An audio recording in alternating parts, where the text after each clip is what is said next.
Hola, soy el Dr. José Ernesto Contreras Pulido y hoy quiero hablarles sobre el diseño inteligente.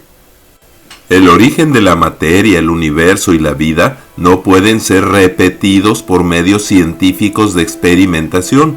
Lo más que podemos hacer es sustentar una teoría en cuanto a su origen en las evidencias científicas que son los efectos tardíos de lo que alguna vez sucedió.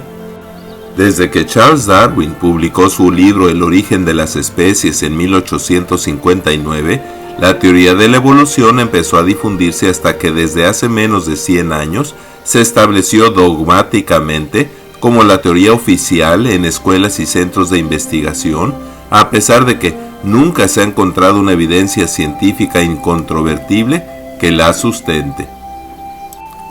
La teoría de la evolución y sus teorías hermanas, la teoría del Big Bang, de la generación espontánea, el gradualismo, la evolución química, etc., han sido cada vez más puestas en evidencia como insostenibles, sobre todo a partir del descubrimiento de la estructura del ADN en 1953 y aún más desde la creación de nuevas ciencias como la biología molecular y la genómica.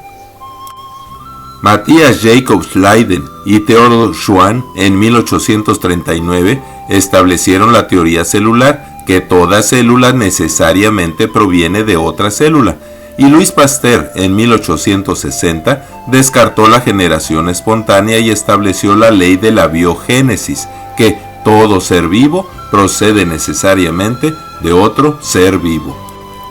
George Wald, Premio Nobel 1967, declaró: en cuanto al origen de la vida en esta tierra, solo hay dos posibilidades: creación o generación espontánea. No hay una tercera alternativa. La generación espontánea fue refutada hace más de 100 años, lo que nos lleva únicamente a una conclusión: la creación sobrenatural, que no podemos aceptar por razones filosóficas y personales, por lo que hemos escogido creer lo imposible, que la vida surgió espontáneamente y por casualidad. A la teoría del diseño inteligente y el origen de todas las cosas por creación la sustentan infinidad de hallazgos, por ejemplo astronómicos, como que el universo está en perfecto orden y no en caos; paleontológicos, como que nunca se han encontrado las formas intermedias ni los eslabones perdidos necesarios para comprobar que alguna vez hubo evolución; y biológicos, como que hay estasis en las especies y ausencia de filogenia o parentesco genético entre las especies. George Albert Szent-Györgyi, Nobel 1937, estableció la teoría de la sintropía, que ninguna estructura u órgano es útil si no está completo. Además, hoy se sabe más sobre la complejidad de los genes, que se necesitan miles de genes para formar el ojo, por ejemplo, y que no hay genes homólogos, o sea, intercambiables entre las especies. Con todo esto, se concluye que una especie se extinguiría en su primera generación si tuviera genes u órganos incompletos. Todo ello descarta el neodarwinismo, que dice que las mutaciones formaron nuevos genes en millones de años y así nuevas especies. En el tiempo de Carlos Darwin se creía que las células solo tenían núcleo, o sea yema, protoplasma, la clara y membrana, pero en el siglo XX con el microscopio electrónico se descubrió la complejidad extraordinaria de las células. Para sobrevivir y reproducirse, todo tuvo que estar completo y funcional desde la primera célula. Esto descarta el gradualismo, que todo, la vida y las especies, se formaron gradualmente a lo largo de millones de años.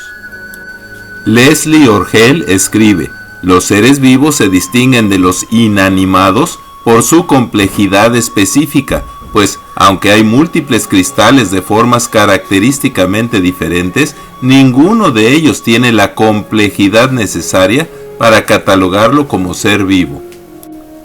Cuando varias estructuras o partes embonan perfectamente e interaccionan para cumplir un propósito, se puede reconocer que son partes de un sistema diseñado que requiere inteligencia, destreza y recursos. También es fácil distinguir los mensajes escritos sobre la arena por una persona de los rastros de las olas y las esculturas monumentales de las curiosas formas que las fuerzas de la naturaleza como el agua y el viento erosionan sobre las rocas. De la misma forma, muchas personas y científicos identifican en plantas, animales y humanos características como simetría, función, armonía, propósito, belleza, etc., y una extraordinaria variedad de formas y combinaciones de colores y perfumes que son obvias evidencias de diseño inteligente. Es fácil identificar que una punta de flecha, un hueso labrado, una vasija de piedra y un reloj o computadora fueron diseñados y creados por una mente inteligente. También podemos identificar que todo lenguaje o idioma es una evidencia inequívoca de diseño inteligente. Así, son evidencias inequívocas de diseño inteligente el código o lenguaje escrito en el ADN con un abecedario de solo 4 letras, A de adenina, T de timina, C de citosina y G de guanina, en cada especie y en idiomas no intercambiables entre las especies. También demuestran diseño inteligente la inmensa variedad de diseños que vemos en las hojas, flores y frutos de las plantas, las variedades sobre el patrón de cabeza, tronco y extremidades en los animales y los diversos diseños de las alas y otros medios de locomoción en insectos, aves y mamíferos. El evolucionista Richard Dawkins reconoce que en el ADN de una célula humana hay información equivalente a 4 veces los 30 volúmenes de la Enciclopedia Británica. Sin embargo, se le hace irracional pensar que tal información haya sido codificada y organizada por una persona inteligente. El Mycoplasma genitalium, una de las células más pequeñas conocidas, de solo 0.25 y 0.1 milimicrones de diámetro, con una masa 1000 veces menor al de una bacteria y 1.000.000 de veces menor que una célula humana, tiene 480.000 pares de nucleótidos y 482 genes llenos de información. La ley de probabilidades dice que si la probabilidad de que suceda algo es 1 en 10 a la 80, o sea un 10 seguido de 80 ceros, esto es prácticamente imposible. Las probabilidades de que se forme por casualidad una proteína de cadena muy corta de unos 500 aminoácidos, incluyendo todos los factores y variables posibles en la ecuación, sería de 1 en 10 a la 950 intentos. Esto es absurdo. Aun si concedemos que hubiera aparecido la primera bacteria por casualidad, su evolución hasta volverse humano requeriría de otra improbabilidad, el aumento progresivo, específico y útil de cantidades masivas de información codificada que sin errores se conservara en billones de nucleótidos y genes y se heredara corregida y aumentada a su descendencia. La teoría neodarwiniana dice que la diferencia entre la bacteria y el humano es su mayor cantidad de información genética, pero el biofísico y maestro Lee Spetzner afirma que en todos los casos conocidos de mutaciones compatibles con la vida se detecta pérdida y que jamás se ha reportado un caso de ganancia de información útil en los genes. El bioquímico Michael Behe dice que en los seres vivos la presencia de estructuras que para funcionar requieren de una complejidad irreductible, o sea, un mínimo de partes útiles con forma, localización y número no modificable, es una poderosa evidencia de diseño inteligente y no de evolución, o sea, de agrupación casual y progresiva de las partes.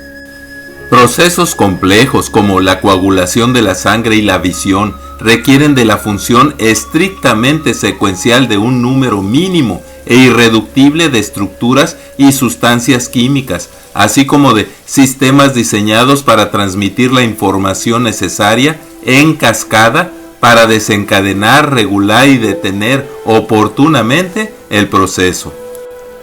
S. Zuckerman dice: tras la inteligencia humana yacen o los cambios evolutivos o una intervención divina y milagrosa.